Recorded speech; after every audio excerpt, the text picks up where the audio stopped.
Tips para vivir el culto en tu casa. Primero, prepara tu hogar para participar.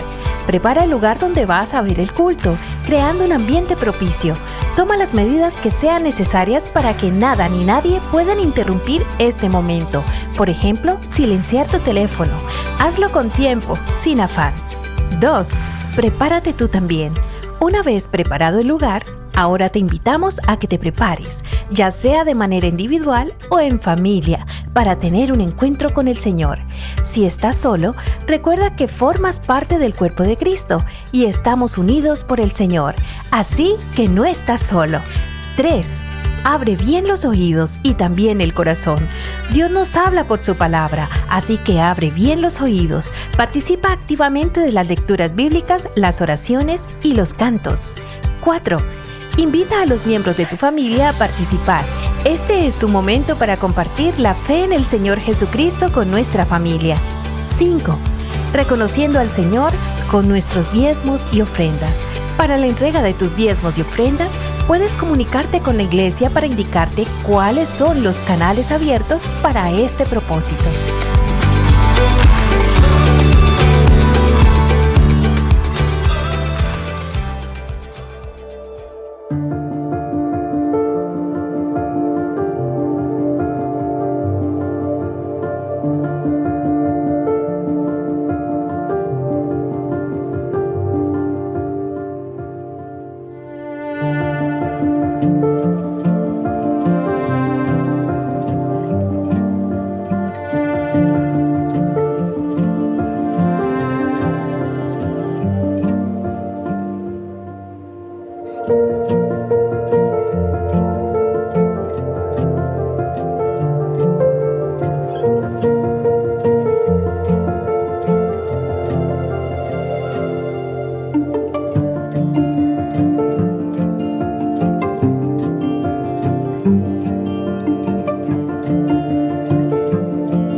Solo en Jesús está mi fe, mi esperanza y mi canción, piedra angular, firme sostén, inconmovible en la aflicción. Cuán grande amor, inmensa paz en el temor o adversidad, consolador, amigo fiel, yo en su amor me sostendré. Solo en Jesús, Hijo de Dios, quien se humilló por nuestro bien, Cordero de mi salvación, por este mundo herido fue, en una cruz fue a morir, y Dios mostró su gracia ahí.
desde el nacer hasta el morir, sea el poder de Cristo en mí.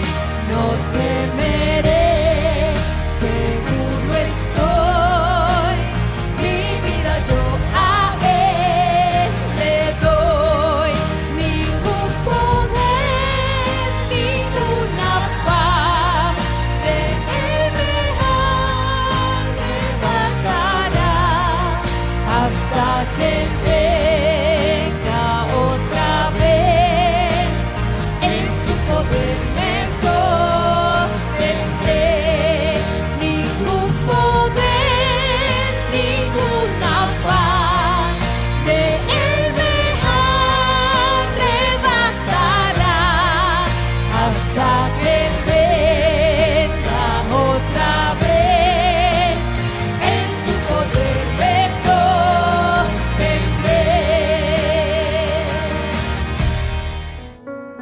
Muy bienvenidos todos, qué maravillosa oportunidad nos brinda el Señor hoy, segundo domingo del mes de febrero.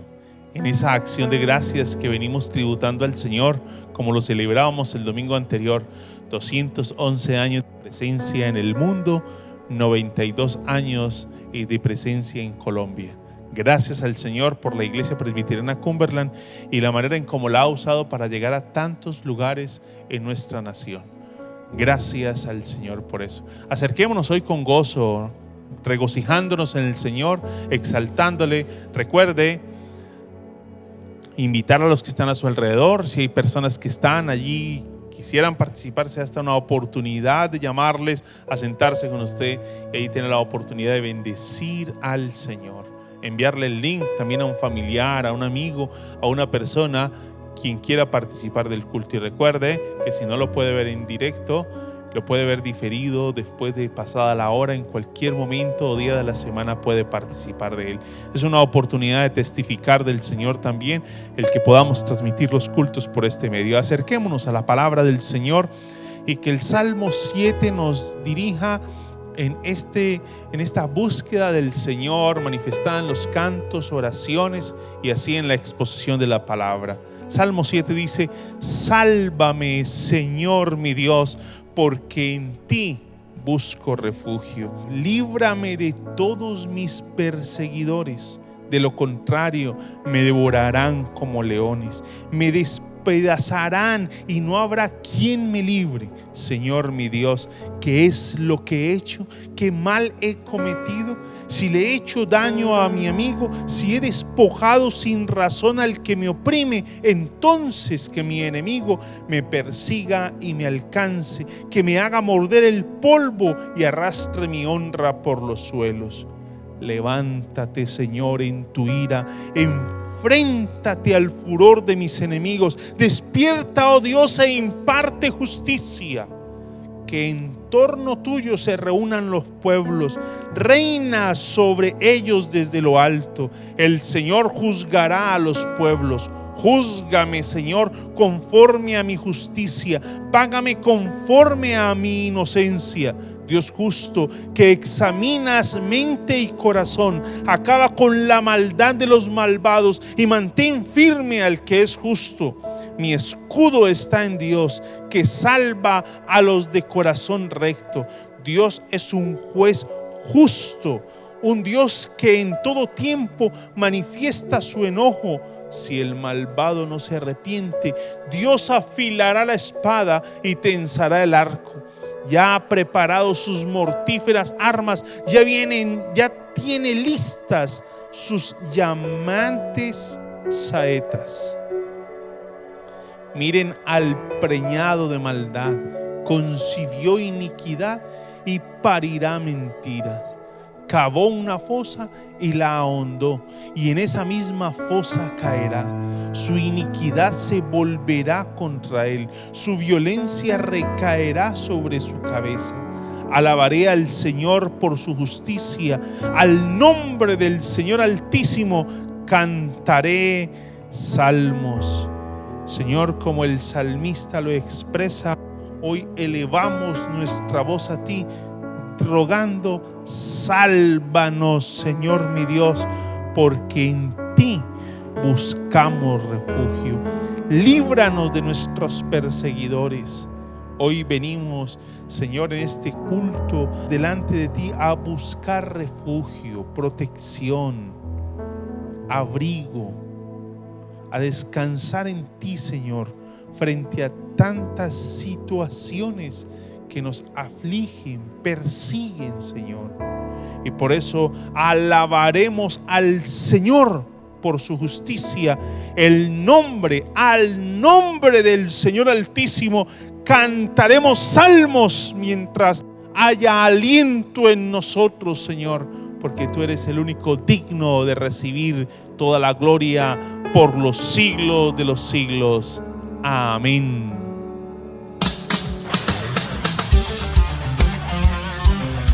Gracias, Señor. Te damos en este nuevo día que nos regalas, porque tú, Señor, nos has llenado de gozo. Y decimos: has cambiado mi lamento en baile, me ceñiste todo de alegría. Has cambiado mi lamento en baile, me ceñiste todo de alegría. Has cambiado mi lamento en baile, me ceñiste todo de alegría. Por tanto a ti cantaré, gloria mía, y solo a ti danzaré, gloria mía, gloria mía.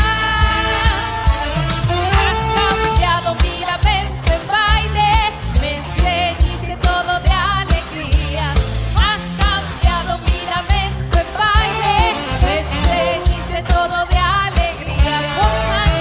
Por tanto a ti cantaré, gloria mía, y solo a ti danzaré, gloria mía, gloria mía. Aleluya, te alabamos, Señor. Amén. Yo quiero ser un adorador.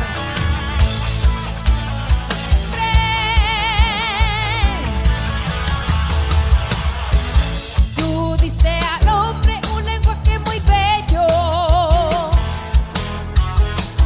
Tú nos diste la música para adorarte. Estoy agradecido y quiero cantarte. Estoy agradecido y quiero cantarte. Estoy agradecido, yo quiero adorarte. Vamos juntos. Yo quiero ser un adorador. Oh, oh, oh. Yo quiero ser un adorador. Contemplar la hermosura de tu santidad, adorarte en espíritu y en verdad. Yo quiero ser, Señor, yo quiero ser un adorador. Yo quiero ser un adorador. Contemplar la hermosura de tu santidad, adorarte en espíritu y en verdad. Yo quiero ser, Señor, un adorador. Yo quiero ser un adorador, Señor. Mi escudo está en Dios, que salva a los de corazón recto. Hagamos una reflexión sobre este versículo 10. El salmista está expresando que nuestra salvación es Dios. Nosotros estamos confiando, y como nuestra confianza está en Él, sabemos que Él nos bendice, y con toda bendición que recibimos de su mano podemos también bendecir a otros. No olvidemos que Dios siempre nos protege. Él nos ha prometido que va a cuidar de nosotros, a quienes busquen cumplir su voluntad. Por eso les invito en este momento a que cerremos nuestros ojos y oremos al Señor. Padre, te damos gracias por este nuevo día. Gracias, Señor, por permitirnos compartir con nuestras familias. Sabemos que eres un Dios justo, que examinas nuestra mente y corazón, y nada podemos esconder de ti. Eres nuestro escudo y refugio en quien nos sostenemos.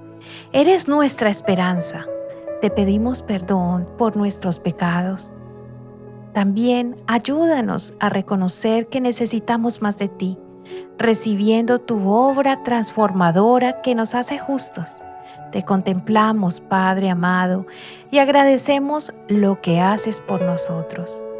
Queremos reconocer tu nombre con todo lo que somos y en todo lo que tenemos, y honrarte también por medio de nuestros diezmos y ofrendas. Contagiémonos de la alegría de dar y que podamos ser instrumentos en tus manos para bendecir a muchos de los hogares de nuestros hermanos que están necesitados. Una vez más, gracias, Señor, por tu gran fidelidad.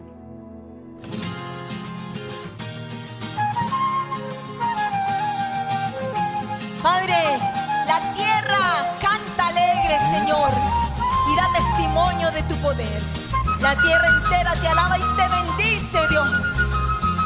Nos cuenta de tu grandeza. La tierra está llena de la misericordia del Señor. Por su palabra fueron hechos los cielos y las aguas del mar. Aclamad al Señor con los instrumentos, aclamad al Señor con júbilo, aclamad al Señor con los instrumentos, cantadle un cántico nuevo. La tierra está llena de la misericordia del Señor. Por su palabra fueron hechos los cielos y las aguas del mar. Aclamad al Señor con los instrumentos, aclamad al Señor con júbilo, aclamad al Señor con los instrumentos, cantarle un cántico nuevo. Canta al Señor un cántico nuevo. Aclama al Señor con gozo y con júbilo. Porque la tierra hoy alaba al Rey de Reyes. Todo lo que respire, alabe al Señor. Bendiga su nombre santo y adórale. La tierra está llena de la misericordia del Señor. Por su palabra fueron hechos los cielos y las aguas del mar. Aclamad al Señor con los instrumentos, aclamad al Señor con júbilo, aclamad al Señor con los instrumentos, cantadle un cántico nuevo. Aclamad al Señor con los instrumentos, aclamad al Señor con júbilo, aclamad al Señor con los instrumentos, cantadle un cántico nuevo, cantadle un cántico nuevo, hoy cantadle un cántico nuevo. Aleluya, cantale un cántico nuevo a nuestro Rey soberano y dale toda la gloria a Él con todo tu corazón. Y nos acercamos en esta mañana con júbilo, con gozo, con alegría, reconociendo que no hay otro Dios como nuestro Padre soberano. Gracias, Rey, que tu palabra preciosa ministre en nuestros corazones, que tu palabra, Señor, hable a nuestras vidas, Rey amado. Aleluya. Señor, después de alabar tu nombre, de exaltar tu grandeza y de reconocer tu soberanía a través de estos cánticos, a través de esta alabanza, Dios, hoy queremos venir ante ti, Dios de la gloria, en este instante, con un corazón, Dios, dispuestos para recibir tu palabra. Señor, te rogamos que seas tú por tu Santo Espíritu, Dios, ministrando nuestros corazones, y que tu palabra, Dios, como tú lo has venido haciendo durante todo este tiempo, continúe fortaleciendo nuestras vidas en la esperanza, exhortándonos, Señor, para avanzar, para perseverar, Señor, en medio del sufrimiento, en medio de la prueba, cualquiera que sea que podamos estar viviendo en estos tiempos. Señor, llena de fortaleza a tu pueblo. Bendice, Dios, en el nombre de Jesús. Amén y amén. Gloria a Dios. Mis amados, Dios me les continúe bendiciendo. Es un gusto poder volvernos a encontrar por este medio. Y estamos ya finalizando esta experiencia de estudiar la primera carta de Pedro. Estamos en la conclusión de esta primera carta. Y estoy seguro que Dios nos ha hablado de muchas maneras. Nos ha animado, nos ha exhortado. Pero deseo en esta mañana que usted, al finalizar este servicio, pueda pensar un instante cuál es el desafío que le deja primera de Pedro. Esta mañana queremos concluir entonces esta primera carta hablando del propósito doble que tuvo el apóstol Pedro al escribir su primera carta. El propósito doble o el doble propósito de Pedro al escribir su primera carta. Es que Pedro escribió a los cristianos judíos que sufrían persecución por la fe para consolarlos con la esperanza de la vida eterna y desafiarlos a seguir llevando una vida santa en tiempos difíciles. Y allí que los que hoy participan con Cristo en su sufrimiento deben de estar convencidos y llenos de gozo, porque también participarán con Cristo en su gloria cuando Él se manifieste a toda la humanidad en su segunda venida. Esa es la esperanza que tenemos. Si hoy sufrimos con Él, también reinaremos con Él. Quiero invitarle entonces para que nos acerquemos a la primera carta de Pedro, capítulo 5, los versículos del 12 al 14. Dice el apóstol Pedro: con la ayuda de Silvano, a quien considero un hermano fiel, les he escrito brevemente para animarlos y confirmarles que están en la verdadera gracia de Dios. Manténganse firmes en ella. Saludos de parte de la que está en Babilonia, escogida como ustedes, y también de mi hijo Marco. Salúdense los unos a los otros con un beso de amor fraternal. Paz a todos ustedes que están en Cristo. El doble propósito de la primera carta de Pedro.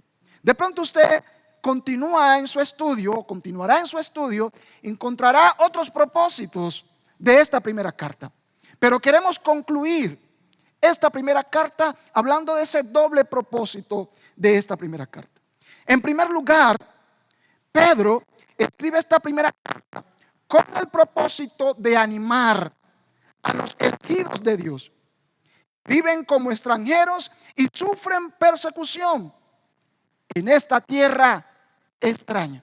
El primer propósito de la primera carta de Pedro es animar a todos aquellos peregrinos que no se conforman a este mundo, que por tener un llamamiento especial, un llamamiento para pertenecer al reino de los cielos, les toca soportar la opresión de aquellos que son enemigos de Cristo y de su reino. Para lograr este primer objetivo o este primer propósito, Pedro les recordará a los peregrinos lo siguiente. En primer lugar, él les recuerda las bendiciones, las grandes bendiciones que Dios tiene para su pueblo. Y eso lo hace desde el capítulo 1 hasta el capítulo 2:10. En este espacio, Pedro se toma el tiempo para animarlos, recordándoles las bendiciones que los peregrinos tienen en Cristo. Pedro empieza agradeciendo a Dios por esa salvación tan grande que hemos recibido en Cristo Jesús, como lo dice en el capítulo 1, versículo del 2 al 6. Vamos a mirarlo. Él va a decirnos: alabado sea Dios, versículo 3, alabado sea Dios, Padre de nuestro Señor Jesucristo. Por su gran misericordia nos ha hecho nacer de nuevo mediante la resurrección de Jesucristo, para que tengamos una esperanza viva. Pedro entonces anima a los creyentes, glorificando a Dios, hablando como Dios los ha llamado, los ha hecho nacer de nuevo y les ha dado una esperanza viva en Cristo Jesús. A esos creyentes que están sufriendo, que están pasando por tribulación, que están siendo oprimidos, a esos creyentes Pedro les anima, diciéndoles que las bendiciones que Dios tiene para ellos son grandes, son inmarchitables. Es una herencia incorruptible, por la cual vale la pena seguir adelante, soportando el oprobio, soportando aún el maltrato, soportando aún la calumnia de personas malintencionadas, que con el fin de estorbar en su caminar hacia la patria celestial, se levantaban para sembrar desánimo en el corazón de los creyentes y para hacer que ellos volvieran atrás. Pero Pedro está animando al creyente en tiempos de crisis. Pedro continúa explicándole a sus lectores que las pruebas que estaban viviendo refinarían su fe. En el versículo 7 al 9, Pedro nos va a hablar el proceso por el cual está pasando el creyente. Es para refinar su fe. Esas pruebas de fuego que están enfrentando, así como el oro es probado en fuego, así la fe del creyente tiene que ser refinada. De esta manera los llena de esperanza. De esta manera los desafía a seguir firmes y adelante. Pedro continúa animándoles y les dice que deben creer a pesar de las circunstancias tan difíciles que muchos de ellos están viviendo. Les anima mostrándoles por la Escritura cómo muchos en el pasado, profetas y hombres piadosos, también sufrieron esperando la promesa de Dios, que ahora en Cristo se revela para salvación. Pedro sigue animando al creyente, al peregrino del primer siglo, hablándole de la conducta que el pueblo de Dios debe tener en medio del sufrimiento. ¿Cuál debe ser la conducta de los creyentes aun cuando están siendo probados, aun cuando están en medio del problema, de las dificultades? En esta parte vemos desde el capítulo 2, versículo 11 hasta el capítulo 4, versículo 19, cómo Pedro nos va a hablar del carácter, del testimonio del creyente en tiempos de prueba, en tiempos de crisis. Y es que la crisis o los problemas no le dan al creyente la libertad para que falte a su obediencia a Dios. Es que en medio de las pruebas no es la oportunidad para desanimarse, apartarse y hacer lo malo. A pesar de las tensiones que están viviendo, Pedro demanda del creyente una fidelidad a Dios y una vida de integridad en medio de la prueba, en medio de la opresión. Una vida de integridad. La conducta que el pueblo de Dios debe tener en medio del sufrimiento debe hablar por el mismo pueblo. Su manera de ser, su manera de portarse bajo presión. En respuesta a la salvación tan grande que hemos recibido, que el creyente ha recibido de parte de Dios, Pedro ordena a los creyentes del primer siglo que lleven una vida santa, como lo va a decir desde el capítulo 1, 17 hasta el 21.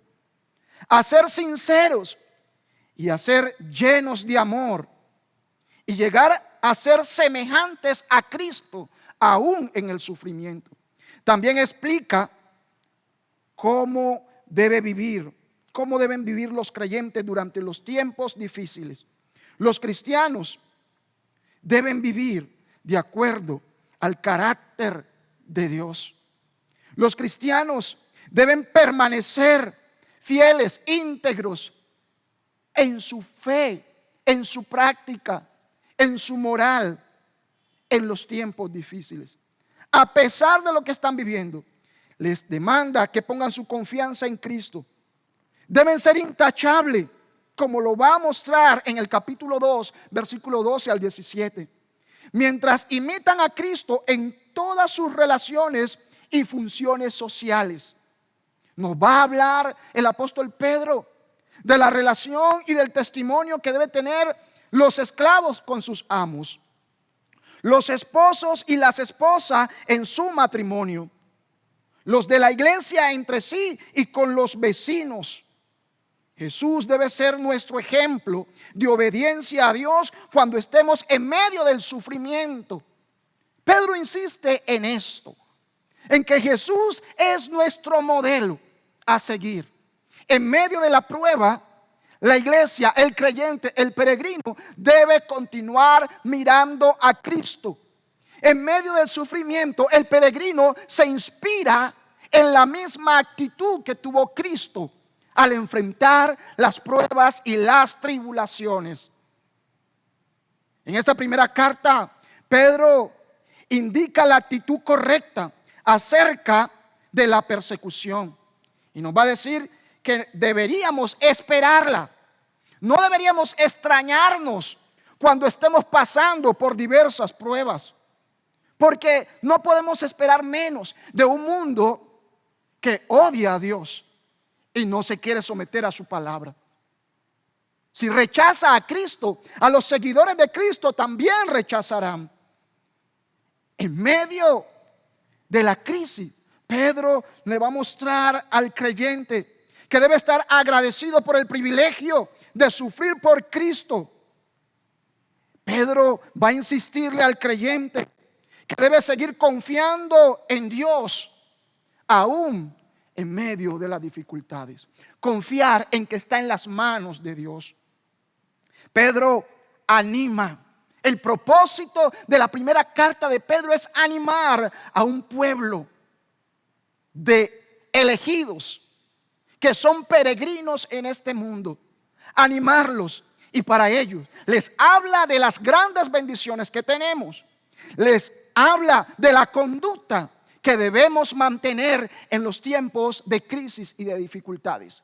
Pero también nos va a seguir hablando con el fin de animarnos del pastoreo que el pueblo de Dios debe recibir en medio del sufrimiento. Y para eso lo hace en el capítulo 5. Ahí nos habla de ese pastoreo que se requiere. Ese pastoreo en tiempos de crisis. Cómo la iglesia debe ser pastoreada. Y se centra en el trabajo de los ancianos, de esos servidores, de esas personas que han sido llamadas para animar. Pedro le va a decir a los ancianos que pastoreen la grey del Señor y que lo hagan bien y que no lo hagan por intereses personales ni para estar por encima de los demás, que lo hagan bien porque a Cristo sirven, porque Cristo, el príncipe de los pastores, les pedirá cuenta. Y es que la iglesia en tiempos de crisis debe ser atendida, pastoreada, pero también se debe dejar pastorear. Y es así como Él continúa después de exhortar a los ancianos para que hagan bien su trabajo de cuidar el rebaño, de pastorear el rebaño. Pedro le habla al rebaño y le va a decir a los más jóvenes que se sometan a sus ancianos, que se dejen pastorear, que se dejen dirigir, porque debemos de someternos los unos a los otros y así mostrar que nos sometemos a Cristo, el Señor de la iglesia. Ese es el primer propósito de esta primera carta de Pedro para los creyentes del primer siglo. En segundo lugar, o el segundo propósito, le dije que hablaríamos de los dos propósitos con los cuales Pedro escribe su primera carta. El primero es animarles. El segundo propósito de la primera carta de Pedro es escribirle a una comunidad de creyentes, de peregrinos, que habían sido elegidos por Dios para confirmarle a estos peregrinos que estaban en la verdadera gracia de Dios. Entonces, el primer propósito es animarlos a perseverar en esos tiempos de crisis. En segundo lugar, es confirmarle a esos peregrinos que ellos estaban en la verdadera gracia de Dios y que ellos deberían permanecer o mantenerse firme en esta verdadera gracia de Dios.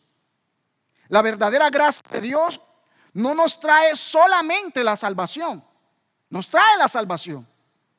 Y Pedro les habla en el primer punto que hemos hablado, en el primer propósito es animarlos, y para animarlos Él les habla de la salvación tan grande que tiene y todas sus implicaciones. Ahora, no solamente les va a hablar de la salvación tan grande que tenemos, sino es que les dice que se mantengan en la verdadera gracia. Esa gracia que nos ha salvado, esa gracia que nos ha redimido, que nos ha rescatado, que nos ha dado Dios como expresión de su amor, de su bondad. Y es que con esa gracia recibimos aquello que nosotros no merecemos, aquello que nuestros actos, que nuestras acciones no merecen. Les habla de mantenerse en la verdadera gracia, de permanecer firme en ellas. Les habla de esa esperanza viva y esa verdadera gracia que Pedro les va a hablar, y que les va a exhortar que se mantengan en ella. Es esa capacidad para experimentar el gozo en medio de la aflicción y ese poder que hemos recibido de parte de Dios para vivir en santidad en un mundo de pecado. Entonces, mantenerse en la verdadera gracia, ese es el segundo propósito de esta primera carta. Que aquellos que han sido salvos, que han gustado la gracia de Dios, que han experimentado ese perdón de Dios, ese regalo que no se merecían, ahora para caminar en esa salvación, Dios les da esa gracia para que ellos caminen con gozo en medio de la aflicción. Esto solo lo hace la gracia de Dios. Y es por gracia que podemos caminar por medio de las dificultades, por medio de las presiones de todo tipo. Caminar viendo a Cristo. Perseverar en la fe, perseverar en la santidad, perseverar cada día en el Señor con ese valor, luchando, enfrentando aquellas cosas que usted y yo vivimos a diario. El peregrino no podría llegar a la patria celestial si no fuera por la gracia de Dios. Pero esta gracia de Dios que nos ha hecho partícipe de una nueva vida en la cual hemos recibido una herencia incorruptible, nos disciplina a vivir sobria, justa y piadosamente ante Dios en este tiempo. Por lo tanto, la persona que llega a esta patria celestial, a la cual hemos sido llamados a ser parte de ella, solo es por medio de la gracia de Dios. Solo es por medio de la gracia de Dios. No es por nuestra propia fuerza. Cuando Pedro les dice que se mantengan firmes en esa gracia, les confirma que ellos están en la verdadera gracia. Les va a hablar de ese regalo que han recibido de Dios. Y que para llegar a esa patria celestial, ellos requieren del poder de Dios para caminar cada día. Es Dios el que da la salvación al creyente y es Dios mismo quien sostiene la salvación de ese creyente. Es Dios que regenera, que vivifica, que trae una nueva vida al creyente. Y es Dios quien mantiene al creyente en esa nueva vida. Eso es gracia. Todo es de Dios, todo es por Dios y todo es para gloria de Dios. Ese es el Dios de toda gracia que nos ha llamado. Y que Pedro en este capítulo 5, en el versículo 10, él va a decirnos claramente: y después de que ustedes hayan sufrido un poco de tiempo, Dios mismo, el Dios de toda gracia, que los llamó a su gloria eterna en Cristo, los restaurará y los hará fuertes, firmes y estables. ¿Quién es el que fortalece? ¿Quién es el que restaura? ¿Quién es el que mantiene firme y estable al creyente? El Dios de toda gracia. Entonces, el propósito doble de esta primera carta de Pedro es animar al creyente y también confirmarle que está en esa verdadera gracia. Que la salvación es por la gracia de Dios y que el creyente se sostiene en ella por la misma gracia de Dios. No es el esfuerzo humano el que nos hace sufrimiento y mantenernos firmes. No es por nuestros méritos, no es por nuestra destreza, es por la gracia de Dios. El apóstol Pedro nos anima entonces a enfrentar el sufrimiento, la tentación y las persecuciones, como lo ha dicho en el versículo 10, donde nos señala que el que nos mantiene en pie es el Dios de toda gracia. La idea relevante entonces es afirmar que Dios es el que llama al creyente, el que regenera al creyente, el que mantiene al creyente firme en medio del sufrimiento. Es Dios. El creyente, el peregrino de este primer siglo, está atravesando tiempos de angustia, tiempos de prueba, tiempos de dificultad, y se le exige a que viva de cierta manera, pero este creyente logrará vivir con una conducta diferente al resto de la humanidad. ¿Sabe por qué? Porque el Dios de toda gracia es quien lo mantiene firme, fuerte y estable. Es Él. No hay mérito en el peregrino. No hay posibilidad de que el peregrino llegue a la patria celestial con sus propias fuerzas. En el camino queda tendido. Lo que hemos visto en esta primera carta de Pedro es esa vida del peregrino, esa vida práctica en la cual se enfrenta a enemigos externos, pero también se enfrenta con ese enemigo interno, con su naturaleza pecaminosa que le incita a devolverse, a volver atrás. Pero él está siendo llamado a caminar hacia una patria celestial. Pero para atravesar ese desierto, para atravesar este proceso, necesitará de la gracia de Dios. Necesitará de la gracia de Dios para poder lograrlo. No podemos solo. No puede el hombre solo, el creyente por sus propios méritos, lograr cruzar este desierto de pruebas y de dificultades que puede estar viviendo. Necesitamos de la gracia de Dios. Recuerdo, vuelvo a insistir, Cuando hablamos de la gracia, estamos hablando de esa gracia que nos ha salvado, que nos ha dado esa esperanza viva en Cristo Jesús, pero que también nos suministra las fuerzas, nos suministra el gozo para atravesar, para experimentar la paz en medio de la aflicción. Y nos da la fuerza para vivir en santidad en un mundo corrupto, lidiando con nuestros propios deseos, con nuestras propias pasiones, pero por la gracia de Dios poder cada día morir y llevar nuestras pasiones y deseos a los pies, a la cruz de Cristo, confiando que en Él tenemos esa fuerza para permanecer firmes. Mi amado, cuando sufrimos, debemos recordar que Cristo es nuestra esperanza en medio del sufrimiento, así como nuestro ejemplo de cómo soportar el sufrimiento y mantenernos fieles a Dios. Cristo debe ser nuestra inspiración.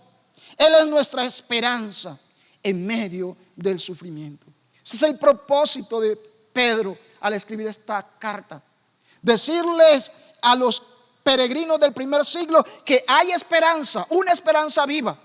Animarles a seguir batallando y que observen a Cristo y miremos el modelo perfecto en Cristo para soportar el sufrimiento, manteniéndonos fieles a Dios, sometiéndonos a las autoridades, sujetándonos al cónyuge, como ya lo hablamos en otra ocasión, viviendo acorde a lo que Dios manda en el mundo que aborrece a Dios. Cuando usted sufre por hacer el bien, recuerde que seguir a Cristo es un compromiso costoso. Es un compromiso costoso. Cuando sea perseguido por su fe, alégrese de que haya sido considerado digno de sufrir por su Señor. Al leer la primera carta de Pedro, recuerde que las pruebas llegan a su vida para refinar su fe, como ya lo hemos dicho. Cuando éstas lleguen, permanezca fiel a Dios. Permanezca fiel a Dios. La primera carta de Pedro es un poderoso recordatorio de la esperanza cristiana en medio del sufrimiento. Nos recuerda que hay esperanza para el creyente. No sufrimos por sufrir. El sufrimiento en Cristo, por la causa de Cristo, tiene un propósito, como lo dijimos en cultos anteriores. Purificarnos, hacernos más fuertes, santificarnos, refinar nuestra fe. El pueblo de Dios ha sido una minoría incomprendida desde su comienzo y deberíamos esperar enfrentar hostilidad porque hemos sido elegidos para vivir bajo el gobierno de un rey diferente. No hemos sido elegidos o llamados para vivir bajo el gobierno de un rey mundano. Hemos sido llamados, hemos sido elegidos para vivir bajo el gobierno de un rey diferente. Por lo tanto, sus políticas de reino, sus políticas de gobierno es diferente a la que el mundo presenta. Y como es diferente, ¿y por qué es diferente? Porque se ajusta al propósito, al deseo, al diseño de Dios para la humanidad, el cual es glorificar el nombre de Dios y bendecir a los que están a nuestro alrededor. A diferencia de los gobiernos mundanos que se centran en sí mismos, que el centro es el hombre, que vive para satisfacer las necesidades egocéntricas o egoístas del hombre.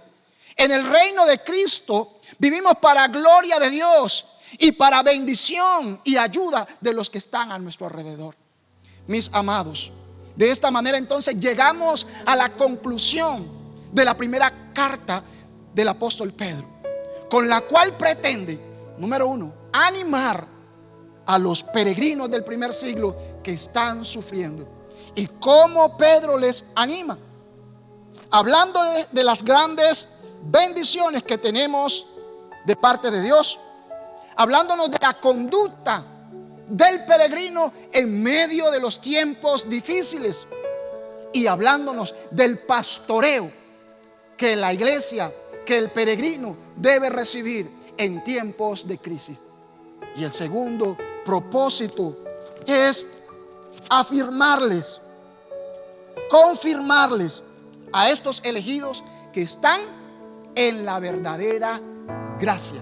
Una gracia que nos ha salvado, una gracia que nos reviste de la fuerza para vivir con gozo en medio de la aflicción, en santidad, en medio de las propuestas que nos hace el mundo para ofender y ser desleales a nuestro Dios.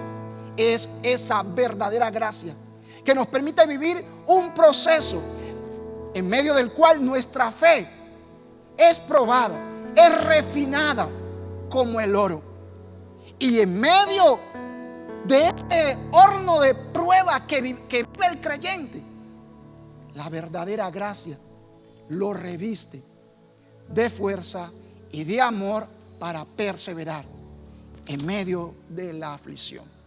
Esa verdadera gracia nos permite vivir tiempos de crisis adorando y glorificando al Dios verdadero. Que ese Dios que nos ha llamado sea quien nos mantenga cada día. Que Dios le fortalezca, que el Señor le bendiga, que el Señor que le llamó a usted le siga dando los elementos, la fuerza para que usted se mantenga cada día viéndolo a Él en esos tiempos de dificultad que usted puede estar viviendo. Dios me le bendiga, Dios me le guarde. Vamos a orar, a decirle al Señor: Señor, te damos gracias. Te damos gracias por tu elección. Te damos gracias por tu llamado. Te damos gracias, Señor, por tus promesas, por la esperanza que tenemos en Cristo. Te damos gracias, Señor, porque tú eres quien nos provees las fuerzas. Tú nos provees, Señor, lo necesario para seguir adelante, para transitar por un mundo que no te ama, que te aborrece, que se opone a tu palabra, que se opone a tus planes y propósitos. Pero en medio de este mundo que es perseguidor del evangelio, tú nos das la fuerza para mantenernos firmes en ti. Gracias, Señor, porque en medio de las dificultades que estamos viviendo, la verdadera gracia está allí con nosotros. La verdadera gracia no nos exonera de padecer como los otros mortales. La verdadera gracia no nos exime de la aflicción, del sufrimiento, del dolor, de la enfermedad, de la crisis, de la muerte.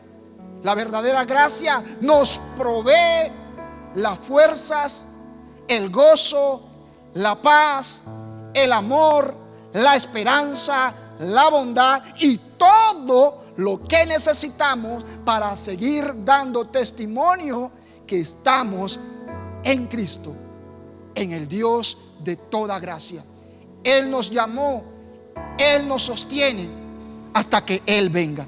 A ti sea la gloria, Señor, en Cristo Jesús. Amén y amén. Es así entonces que vamos llegando ya al final de la primera carta de Pedro. Todo un desafío para una comunidad que estaba en sufrimiento, ¿no? Una comunidad que vivía una crisis, y lo que nos sostiene es esa gracia del Señor. Hubo un detalle, pastor, en lo que le escuchaba que me llamó la atención y creo que nos debe desafiar a todos.